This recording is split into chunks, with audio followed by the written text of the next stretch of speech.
नमस्कार दोस्तों, स्वागत है आप सभी का आपके अपने इस YouTube चैनल बाय एमडी धीवर पर। सो दोस्तों, आज का जो हमारा क्लास होने वाला है वो क्लास नंबर 6वां होने वाला है। और आज की क्लास का जो हमारा विषय रहने वाला है पर्यावरण। और आज की क्लास का जो हमारा टॉपिक रहने वाला है वो पर्यावरण अध्ययन व कक्षा कक्ष की गतिविधियाँ। तो आप लोगों को ये टॉपिक के बारे में थोड़ा सा मैं समझा दूँ ना। एक शिक्षक के रूप में जब आप पर्यावरण विषय को जब बालकों को पढ़ाते हो ना, तो पर्यावरण विषय एक ऐसा विषय है ना जो कक्षा कक्ष में ना गतिविधियों के माध्यम से पढ़ाया जाता है। नॉर्मल थ्योरिकल इसको नहीं पढ़ाया जाता है, ठीक है। तो इस टॉपिक पर हम लोग आज ना विस्तार पूर्वक इसका अध्ययन करेंगे। तो सबसे पहले हम लोग क्या करेंगे, मैं आप लोगों को ना थोड़ा सा ना आप लोगों को थ्योरी पढ़ाऊंगा और थ्योरी पढ़ाने के बाद फिर हम लोग 15 से 20 एमसीक्यू करेंगे, ठीक है। और ये जो टॉपिक है ना वो आप लोग का पेडागोजी सेक्शन का टॉपिक है, ठीक है। तो ये जो टॉपिक है वो आप लोगों का शिक्षक भर्ती के लिए भी काम आने वाला है और आप लोगों का जो सीजी टेट का एग्जाम होने वाला है उसके लिए भी काम आने वाला है, ठीक है।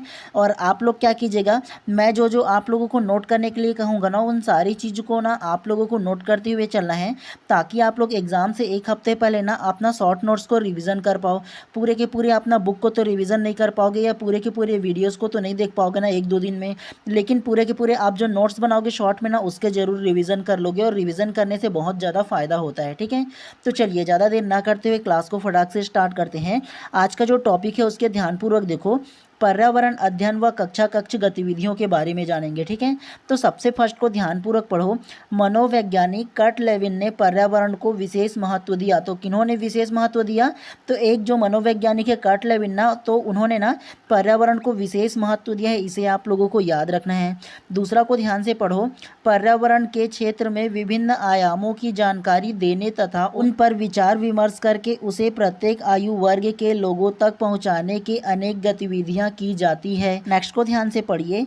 पर्यावरण की पाठचर्या में बच्चों के अनुभव, स्कूल का वातावरण व उपयुक्त पाठ्यक्रम शामिल होना चाहिए। नेक्स्ट को पढ़िए। विद्यालयी शिक्षा में 1:30 शिक्षक तथा छात्र का सही अनुपात इंगित करता है। तो ये जो लाइन है उसे आप लोगों को समझा दूं। ये जो 1:30 है ना, इसका मतलब ये है कि 30 जो छात्र है ना उस पर एक शिक्षक रखने का प्रावधान रखा गया है, ठीक है। मतलब एनईपी 2020 की बात कर लो या 2009 में जो एनईपी था ना उसके बारे में बात करोगे ना, तो उसे आप लोगों को पता चलेगा कि ना प्रत्येक 30 छात्र जो है ना उस पर एक शिक्षक का प्रावधान रखा गया है, ठीक है। तो इसे आप लोगों को नोट करना है, इंपॉर्टेंट है ये वाला जो लाइन है वो। नेक्स्ट को पढ़ते हैं। पर्यावरण अध्ययन की कक्षा में विद्यार्थियों में खोज संबंधी दक्षता के विकास करने के लिए शिक्षक को विद्यार्थियों के दैनिक जीवन से जुड़े समस्या संबंधी पाठ्य वस्तु का चुनाव करना चाहिए। मतलब ये है कि एक जो शिक्षक है ना वो जब पर्यावरण का पढ़ाता है ना, तो पर्यावरण पढ़ाने के लिए ना बच्चों में ना खोज संबंधी जो उसकी दक्षता है, उसकी जो एबिलिटी है, योग्यता है ना, उसका विकास करता है, ठीक है। चलिए नेक्स्ट को ध्यान से पढ़िए। बच्चों को आसपास के वातावरण से संबंध स्थापित करा के सख्त रूप में अप्रत्यक्ष रूप से पर्यावरण अध्ययन शिक्षा प्रदान करने के लिए राष्ट्रीय पाठचर्या रूपरेखा के अनुसार कक्षा 1 और 2 के लिए पर्यावरण अध्ययन की शिक्षा भाषा व गणित के माध्यम से दी जाती है। इस कक्षा में पर्यावरण अध्ययन कोई पाठ्यक्रम और पुस्तक नहीं होती है। तो ये जो लाइन है उसे आप लोगों को समझाओ ना। तो आप लोगों ने देखा होगा कि कक्षा पहली और कक्षा दूसरी में ना पर्यावरण विषय का कोई बुक ही नहीं होता है। उसको क्या किया जाता है, कक्षा पहली और दूसरी में जो बच्चे पहली दूसरी के बच्चे हैं ना उनको ना मौखिक रूप से हिंदी भाषा, हिंदी जो है ना उसके माध्यम से और गणित के माध्यम से ना पर्यावरण का जो विषय है उसे ना मौखिक रूप से पढ़ाया जाता है, ठीक है। चलिए नेक्स्ट को ध्यान से पढ़ते हुए चलते हैं।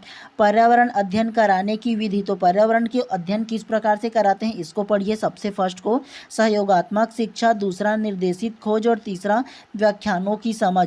तो ये तीनों पॉइंट को आप लोगों को याद रखना है पर्यावरण अध्ययन कराने की जो विधि दिया है इसके बारे में, ठीक है।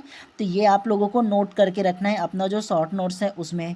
चलिए अब गतिविधि के बारे में जान लेते हैं कि गतिविधि क्या होता है। नेक्स्ट को ध्यान से पढ़िए आप लोग। सबसे पहला, गतिविधि की अवधारणा चिरकालीन है। यह बच्चों की सीखने की प्रक्रिया के कुछ बुनियादी सिद्धांतों पर आधारित है। आदर्श रूप में गतिविधि आधारित शिक्षण में एक शिक्षा सुगमकर्ता का कार्य करता है, सीखने की प्रक्रिया के मध्य से छात्रों की सहायता करता है और उन्हें मार्गदर्शन प्रदान करता है। तो एक जो शिक्षक का जो दायित्व होता है ना वो सुगम करता बोल लो या उनको जो सुविधा दाता के रूप में एक शिक्षक को माना जाता है और मार्गदर्शक के रूप में माना जाता है, ठीक है। इन दोनों लाइन को ना आप लोगों को नोट करके रखना है, ठीक है। नेक्स्ट को पढ़िए। पर्यावरण अध्ययन की कक्षा गतिविधि आधारित होनी चाहिए।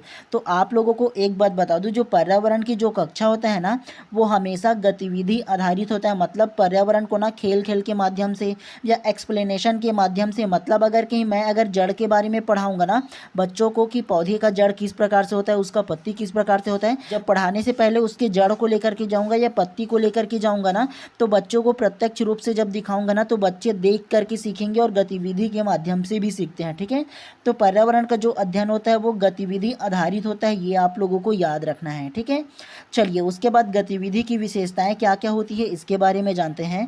फर्स्ट को ध्यान से पढ़ो।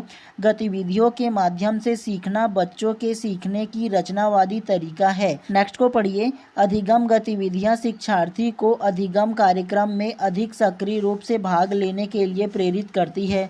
तो आप लोगों को एक चीज़ बता दूं, ये जो अधिगम लिखा हुआ है ना, ये अधिगम का जो मतलब होता है वो लर्निंग होता है। लर्निंग मतलब सीखना होता है। ठीक है, और इसे ही ना थ्योरिकल भाषा में, मतलब सीडीपी की भाषा में भी बोल सकते हो, इसे अधिगम कहते हैं। ठीक है, ये आप लोगों को नोट करके रखना है। कहीं भी शब्द अगर आप लोगों को नजर आए अधिगम ना, तो उसका मतलब सीखना होता है, लर्निंग होता है। ठीक है, चलिए नेक्स्ट को ध्यान से पढ़िए। गतिविधि आधारित शिक्षण द्वारा छात्र अपना मूल्यांकन और अधिक आसान बना लेता है। मतलब यह है कि मैं अगर आप लोगों को किसी भी प्रकार से गतिविधि आधारित आप लोग को पढ़ाऊंगा ना, मतलब खेल खेल के माध्यम से पढ़ाऊंगा या आप लोगों को डांस कर करके पढ़ाऊंगा, तो आप लोग ना बहुत आसान से सीखोगे, मतलब सरलतम से सीख सकते हो किसी भी चीज़ को। ठीक है, ऐसे ही जो गतिविधि आधारित जो कक्षा ना वो पर्यावरण की होनी चाहिए बोला है। नेक्स्ट को ध्यान से पढ़िए। गतिविधि से कक्षा में क्रियात्मकता, सक्रियता व सजगता बनी रहती है। नेक्स्ट को ध्यान से पढ़िए। गतिविधियों में कविता एवं कहानियों के उपयोग से अध्ययन को मजेदार एवं रोचक तथा कल्पना करने की क्षमता का विकास किया जाता है। तो अगर मैं आप लोगों को गतिविधियों के माध्यम से किसी भी टॉपिक को पढ़ाऊँ ना, तो आप लोग को क्या होगा, मजे आएंगे ना। उस गतिविधि से डांस कर करके पढ़ाऊंगा तो रोचक लगेगा ना आप लोगों को कि हाँ, बाकियों से ये जो है ना वो काफ़ी अलग पढ़ाता है। और कल्पना करने की मतलब सोचने समझने की उसकी क्षमता भी बढ़ता है। ठीक है, और आप लोगों को कब पता होगा कि कविता और कहानियाँ जो है ना बच्चों को काफ़ी पसंद आता है। ठीक है, तो इसीलिए ना जो पर्यावरण का विषय है ना उसमें ना बच्चों को ना कविता और कहानियों के माध्यम से पढ़ाया जाता है। ठीक है, चलिए इसके बाद ना हम लोग गतिविधियों के बारे में जानते हैं। मतलब कितने प्रकार की गतिविधियां होती है, क्या क्या गतिविधियां होती है ना, तो इसके बारे में जानते हैं। तो ध्यानपूर्वक आप लोग पढ़िएगा। ठीक है, गतिविधियों के सबसे पहला गुणधर्म के बारे में जान लेते हैं। सबसे फर्स्ट को पढ़ो। किसी साधन का उपयोग हो सकता है, कोई खेल हो सकता है। नेक्स्ट पढ़ो। कोई अनुभव हो सकता है। नेक्स्ट पढ़िए। किसी अमूर्त अवधारणा को ठोस रूप देने के लिए सामग्री का उपयोग हो सकता है। तो गतिविधियों के गुण में इन चारों चीज़ों को आप लोगों को याद रखना है। ठीक है, उसके अलावा गतिविधियां नहीं है बोला है, मतलब जो गतिविधियां नहीं है वो कौन कौन सा नहीं है ये जान लो।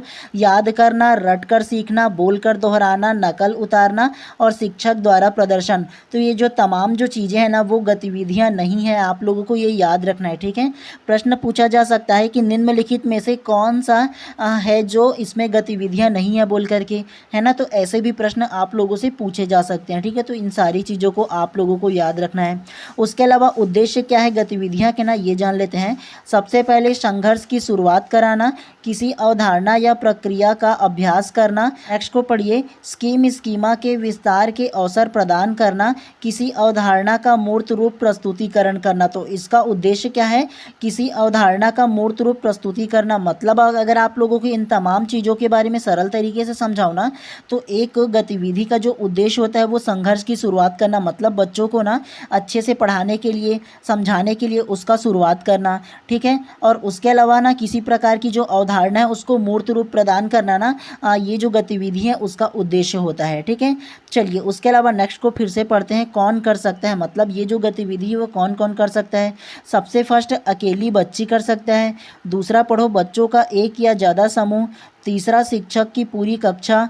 चौथा बच्चे और उनके आसपास के लोग। तो ये तमाम जो लोग हैं ना, ये वो सारी चीज़, मतलब जो ये गतिविधि है वो सारा चीज़ कर सकता है। ठीक है, गतिविधियों की खूबियाँ के बारे में जानते हैं कि क्या क्या खूबियाँ हो सकता है गतिविधि का।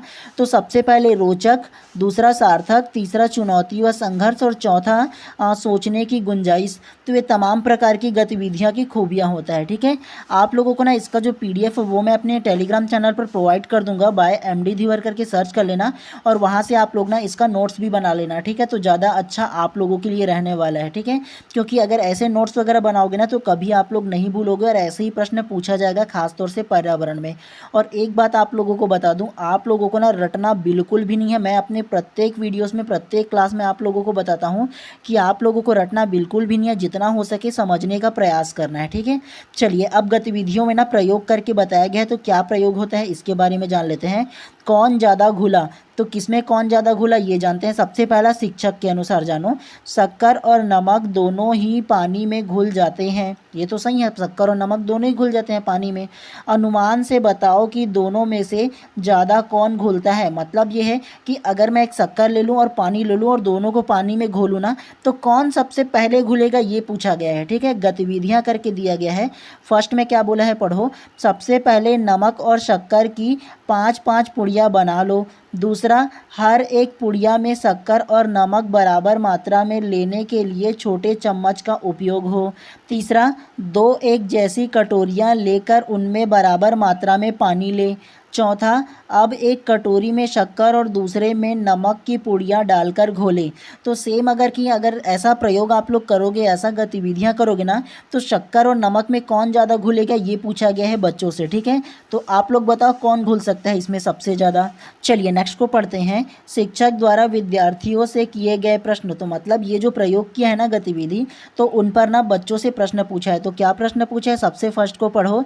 नमक की कितनी पुड़िया घुली। दूसरा, शक्कर की कितनी पुड़िया घुली। तीसरा, दोनों पदार्थों में से कौन ज़्यादा मात्रा में घुली। और चौथा, गर्म करने पर शक्कर या नमक ज़्यादा घुलता है, स्वयं करके देखो।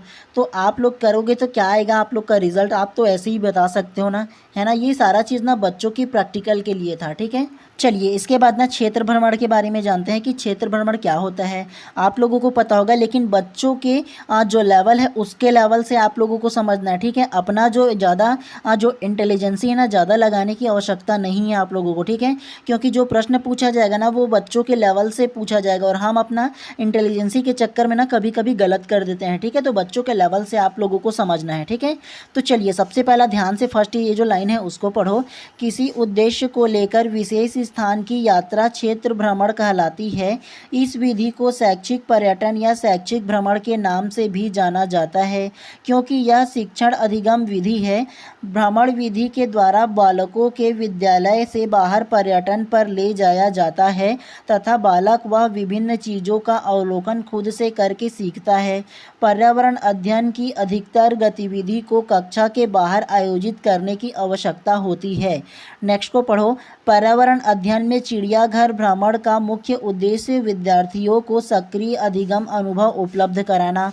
तो सरल तरीके से मैं आप लोगों को क्षेत्र भ्रमण क्या होता है इसके बारे में बताऊँ ना, तो क्षेत्र भ्रमण का जो मतलब होता है वो जो बालक विद्यालय में रहते हैं ना, तो उनको विद्यालय से ना साल में एक बार ट्रिप के लिए ले जाते हैं, घुमाने के लिए ले जाते हैं।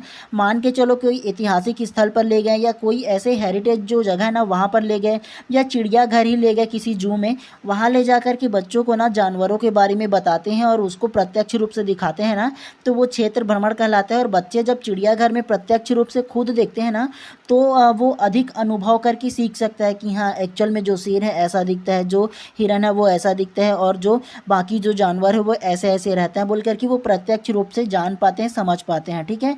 और जो ट्रिप में लेकर के जाते हैं ना साल में एक बार प्रत्येक स्कूल में, तो वो क्षेत्र भ्रमण कहलाता है, ठीक है। चलिए नेक्स्ट को ध्यान से पढ़िए।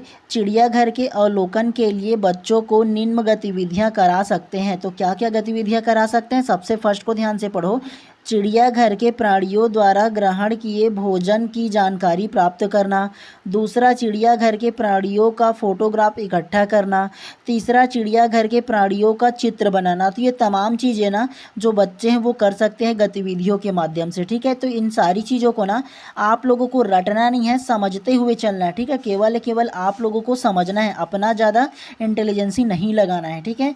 चलिए उसके बाद सर्वे क्या है इसके बारे में जानते हैं, तो इसको भी ध्यान से पढ़िए या केवल आप लोग सुनिएगा, ठीक है।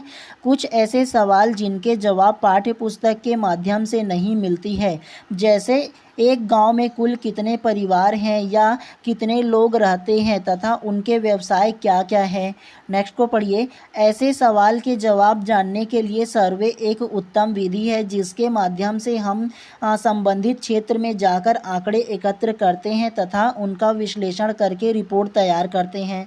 तो सर्वे क्या होता है ना, मैं आप लोगों को थोड़ा सा सरल तरीके से बताऊँ ना, तो सर्वे जो होता है ना वो जो एक स्कूल के जो टीचर होते हैं ना वो स्कूल के बाहर मतलब गांव में जा कर के ना गांव में कितनी जनसंख्या है, क्या क्या कितने जो लोग हैं वो पढ़े हैं, मतलब एक परिवार में कितने लोग शिक्षित हैं, कितने अशिक्षित हैं, कितने फैमिली मेम्बर हैं, इन सारी चीज़ को जानने के लिए ना सर्वे के लिए गाँव में जाना पड़ता है और जा कर के घर घर जा कर के सर्वे करना पड़ता है, मतलब जानकारी एकत्र करना पड़ता है ना एक शिक्षक के रूप में ना, तो उसे हम लोग सर्वे कहते हैं। ठीक है, और उसका जो सर्वे करके जो रिपोर्ट है ना वो सौंपने पड़ते हैं जो अपने अथॉरिटी होता है, जो अपने अधिकार होता है उनको, मतलब जो आगे के जो अधिकारी होता है ना उनको हम लोग सौंपते हैं। ठीक है, एक शिक्षक के रूप में तमाम ऐसे कार्य आप लोगों को भी करने पड़ेंगे। ठीक है, चलिए प्रोजेक्ट कार्य क्या होता है इसके बारे में जान लेते हैं, मतलब प्रोजेक्ट क्या है इसके बारे में थोड़ा सा जान लेते हैं।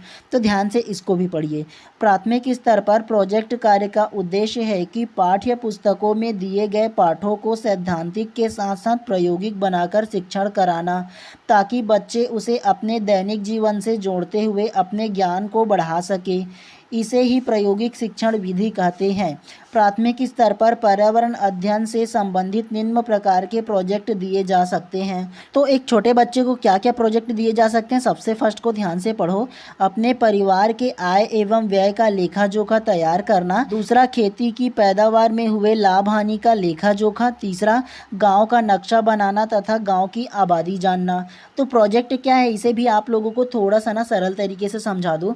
बच्चों को जब आप पुस्तकीय ज्ञान से पढ़ाओगे ना, मतलब पुस्तक में जो लिखा है उसको पढ़ाओगे ना, और पढ़ाने के साथ साथ अगर आप लोग ना विजुअलाइजेशन करोगे, मतलब बच्चों को प्रोजेक्टर जो होता है ना उसके माध्यम से अगर आप लोग ना किसी चीज़ को पढ़ा रहे हो और उसी चीज़ को जब ना प्रोजेक्टर के माध्यम से दिखाओगे, चित्र के माध्यम से, वीडियो के माध्यम से, तो बच्चे बहुत जल्दी सीख पाते हैं और इसे ही क्या कहते हैं, तो इसे ही प्रायोगिक शिक्षण विधि कहते हैं। ठीक है, चलिए इसके बाद ना अच्छी कक्षा कक्ष कैसा होना चाहिए इसके बारे में जान लेते हैं। तो फर्स्ट को ध्यान से पढ़ो। एक अच्छी कक्षा की निम्नलिखित विशेषताएं होती है। तो एक कक्षा में क्या क्या विशेषताएं होनी चाहिए, फर्स्ट को ध्यान से पढ़िए। सबसे पहला, कक्षा का वातावरण रुचिपूर्ण तथा रचनात्मक होना चाहिए। इससे बच्चों में जिज्ञासा और उद्देश्यपूर्ण शिक्षा प्राप्त करने के लिए प्रोत्साहित होंगे।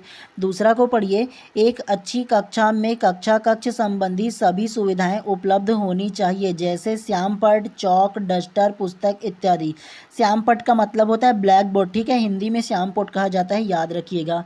तीसरा को पढ़िए। विद्यालय की सभी कक्षाओं में वातानुकूलित खिड़कियां और पंखे की व्यवस्था होनी चाहिए। चौथा, कक्षा में विद्यार्थियों को उचित सामाजिक और सांस्कृतिक वातावरण मिलनी चाहिए।